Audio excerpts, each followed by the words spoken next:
Okay, I know I'm driving around and it's gonna block the video, but listen, this will be better than the last one that I recorded. So I just wanted to redo that part 2 of why I decided to go on antidepressants.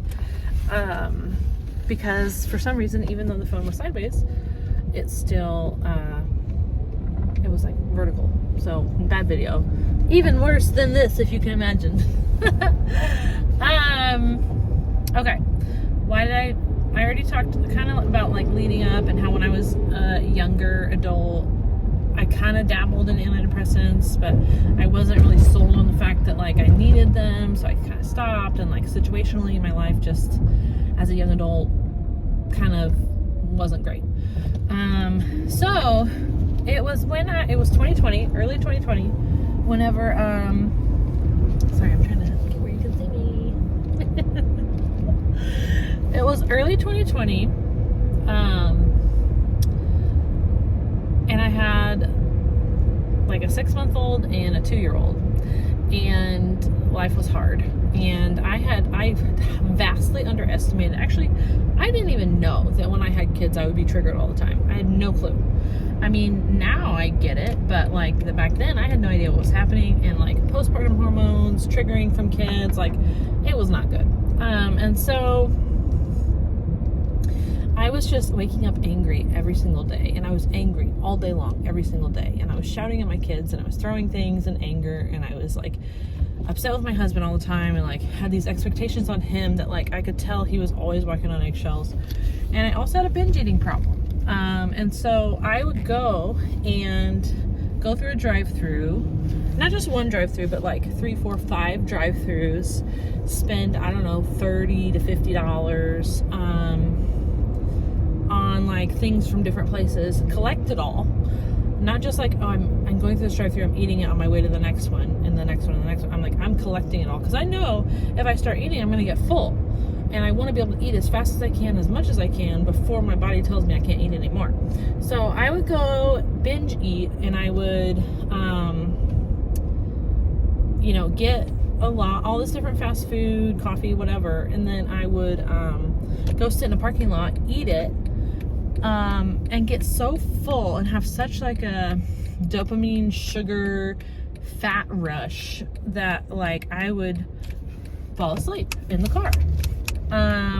And I would sleep it off for maybe like anywhere from like 15 minutes to an hour in a parking lot. More than one occasion, I had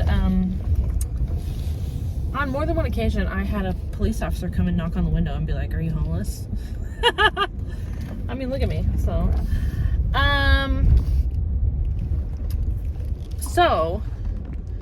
that's the scene that we are. Come on. Okay. Sorry. That is the scene that we're looking at right now. Like, if I could just not make a crappy video, that would be great. I'm sorry, guys. I'll learn how to edit.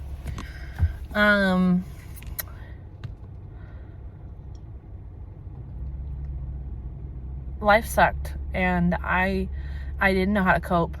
I didn't know how hopelessly depressed I was.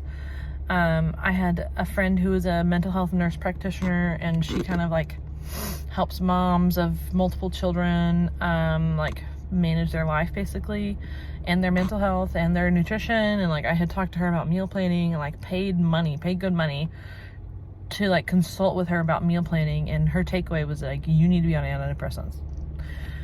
So she already said that, and then I had known a couple other people be on antidepressants. My sisters are all on antidepressants. I have 3 sisters, and like honestly, I always prided myself on like, okay, but I'm not like them. Like I made it through without whatever XYZ. Clearly not. Do they have issues that I don't have? Yes, that's still true.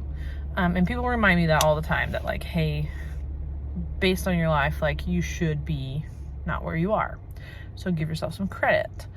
But I still had this pride element of like, I don't need to be on meds.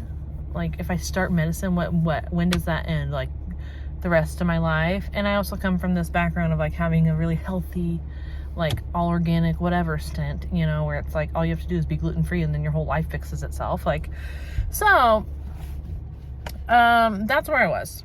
And I remember walking down the stairs of our house into the garage and like opening the garage door opener and going to get in the van and thinking to myself, like knowing where I'm going, which is like I said to my husband, hey, I have a work appointment, which I did. But I knew good and well that I was going to go spend work money on binge eating.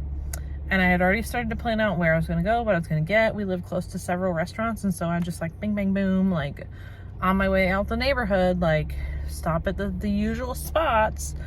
And I remember thinking to myself, I just want to stop feeling this way. If there's something that could make me stop feeling this way, I would do it. Like, and what I was thinking was like illicit drugs. I was like, if I knew a drug dealer, if I knew how to get my hands on illegal substances, then that is what I would be doing. But I don't know anybody or whatever, you know, how to do that.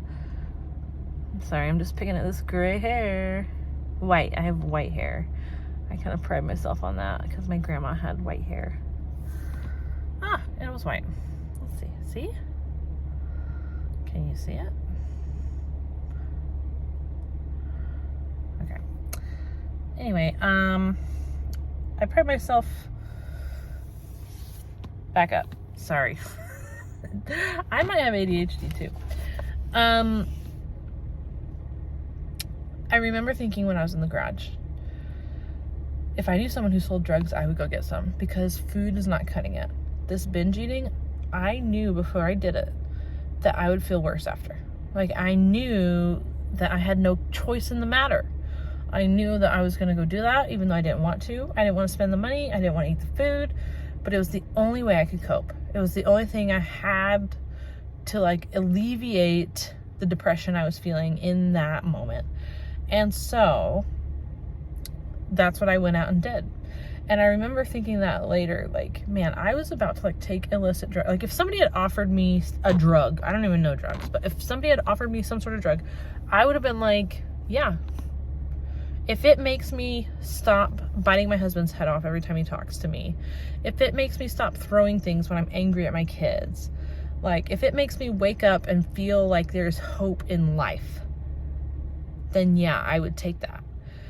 And it clicked like, okay, Grace, there's this thing called like pharmaceuticals that like you can go to your doctor and blah, blah, blah. You know, like it finally dawned on me when I was at that desperate of a place that like, oh, well, there is something.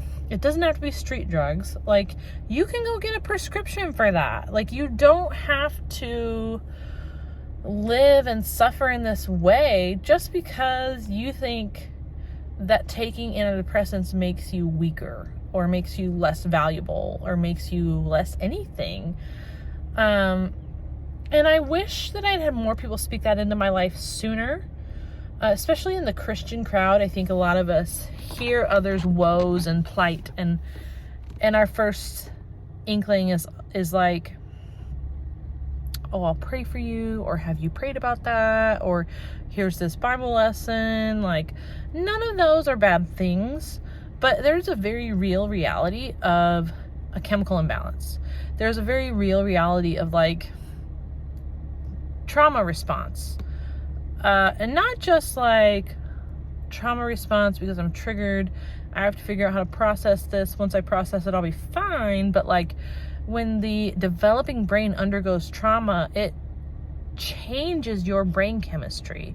And so regardless of like how much God has protected me or like how strong I am or any of those things, it's like, okay, if oh, there's some bees out the window. If I self-harm by like cutting myself, I am going to have scars from that. That is sorry, it doesn't have to be self-harm. That went dark real fast. If I fall and skin my knee and I have a scab and then the scab turns into a scar, that is how the human body works. There are scars that show what you've been through in your life. And my brain went through a lot of shit, honestly, early in life. A lot and very early. And like, that means that there are scars. Maybe not literal scar tissue. Maybe so. I don't know. But the way that my brain is going to work and process and what I have to do to overcome that might include medication for the rest of my life. And that is okay. That's okay. That doesn't make me a bad Christian. That doesn't mean I don't read my Bible enough. That doesn't mean I haven't prayed and asked God for healing. Doesn't mean God can't heal. It doesn't mean God's not using medication to heal. I don't know why those things are mutually exclusive. They don't have to be. They aren't. So, yeah, that's the second part. That's part 2. That's when I finally realized, like, oh, I should probably be on antidepressants. And if you learn anything from listening to this whole rambling mess, is that, like, I waited too long. I should have stayed on antidepressants the first time when I was, 23, 22, whatever. And I should have found another counselor because the one I had didn't click with me. And I didn't know that. I just thought, why wouldn't this guy click? And if he's not clicking, then like, it's me, not him, or I don't need it, or it's not useful. Knowing now what I know that that was wrong, but I didn't have anybody speaking in my life at the time that was like, keep going, keep trying, find another counselor. Everybody just thought, oh, well, she's healthy, she runs. It can't be that bad. If I knew then what I know now, I should have tried to work out with my primary care doctor, because I did have one who prescribed the meds, and then I just stopped seeing her. She never followed up. I should have gone back. I should have stayed on what she gave me. I should have gone back, and I should have asked for something else. I should have advocated for myself. And I wish that I'd had even one friend step in the gap for me and hold my hand through that process and say, keep fighting, like find a new counselor or find a new medication that works better for you. I need to set up an appointment with my doctor currently because I think I need to switch meds again. Like, things haven't been great, and I don't want to be so blown over by like situational factors. I need more stability than that. And so part of that stability might come from changing my medication. And so I'm going to try it and see what happens, because like, I want to live life. I don't want to be like this. I don't want to be a ticking time bomb that my family has to tiptoe around. And I don't want to be not myself. I don't want to be who God intended me to be. Like, I don't want to not be who God intended me to be, So that's my story. How I started antidepressants. That was 2020. Praise God that I got, into all of that. All that process kind of started January, February, early March. And so when COVID happened and then like everything stopped, medical wise, counseling wise, public wise, I was already kind of set up with my counselor, set up on meds, or with at least my primary care. I do remember going in after COVID, like when masks were still like a new thing, and like having to talk about my depression then, I described to him, what I described in this video about binge eating. Like, I know I'm gonna do it. It's not a choice. I don't want to do it, but it's like this chain that is around me. And then how I would like eat it and then sit in my car and sleep, and like explained all of that. And he's like, yeah, we should get you on antidepressants. So if any of that resonated with you, leave me a comment. If you're still with me, let me know. I see the views. There's somebody watching. Somebody's watching it. I don't know who, but I would like to know. See you on the next one.